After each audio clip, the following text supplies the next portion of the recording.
po ng ating napakasipag Kuya Joey Velasquez. Kasama po ang ating naging walong kawaki ng ating pong masjid.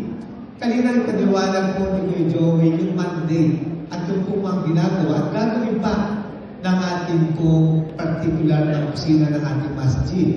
At gusto ko po ipaalam po sa inyo, if there is no order, there is no progress and development. Yan po yung main mandate ng ating masjid, District 1 at District 2, at yung mga task force po natin all over the city of Parañaque, na makapag-ugnayan po sa lahat po ng ating mga barangay, nakapag-ugnayan po sa ating po mga PNP, DJNP, kasama rin po ang ating BNP, at makipag-ugnayan po sa lahat po ng mga departamento para umasista, para in order po lahat ng kanilang gagawin at maging maayos po ang lahat ng ating panunungkulan dito sa Luzon ng Parañaque.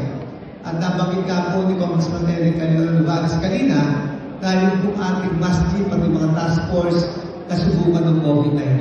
Nung pandemic, na tunay po, nandiyan po sila sa aming pong harapan, nandiyan po sila sa lahat po ng ating naging-ating na barangay para masista at tumulong sa lahat po ng ating barangay. I would like to take the opportunity to congratulate ang ating masjid 1 and 2, pati po ang task force sa deliverable ng mga services na binibigay niyo po sa buong Luzon ng Parañaque. Kaya pakapalan po ulit sa kanila.